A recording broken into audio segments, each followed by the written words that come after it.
സമരാഗ്നി യാത്ര സമാപിച്ചതോടെ കോൺഗ്രസ് മുഴുവൻ സമയ ഇലക്ഷൻ ഒരുക്കങ്ങളിലേക്ക് കടക്കുകയാണ്. സ്ഥാനാർത്ഥി നിർണയം പൂർത്തിയായിട്ടില്ലാത്തതിനാൽ പ്രചാരണ രംഗത്ത് പിന്നിലാകുമോ എന്ന ആശങ്ക കോൺഗ്രസ് അണികൾക്കുണ്ട്. പാർട്ടിയിലെ ഒത്തൊരുമ ലക്ഷ്യമിട്ട് നടത്തിയ സമരാഗ്നി പൂർണ്ണ വിജയമോ എന്നും പാർട്ടി പരിശോധിക്കും. തിരുവനന്തപുരത്ത് ഇന്നലെ സമരാഗ്നി സമാപിച്ചതിന് തൊട്ടുപിന്നാലെ സ്ഥാനാർത്ഥി നിർണയ ചർച്ചകളുടെ വേഗം കോൺഗ്രസ് കൂട്ടി. ഡൽഹിയിൽ നിന്ന് കെ.സി. വേണുഗോപാൽ കൂടിയെത്തി രാത്രി വൈകിയും ചർച്ച നടന്നു. ദിവസങ്ങൾക്കുള്ളിൽ സ്ഥാനാർത്ഥി നിർണയം പൂർത്തിയാക്കി ഔദ്യോഗിക പ്രഖ്യാപനം നടത്താനൊരുങ്ങുകയാണ് കോൺഗ്രസ്.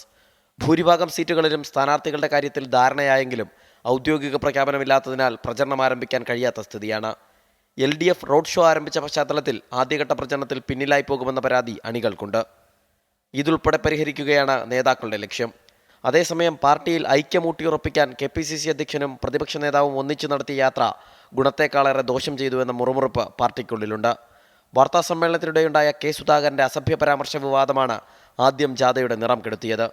പിന്നാലെ ഹൈക്കമാൻഡിന് സതീശൻ പരാതി നൽകി. ശേഷം സംയുക്ത വാർത്താ സമ്മേളനത്തിൽ സതീശൻ പങ്കെടുത്തില്ല.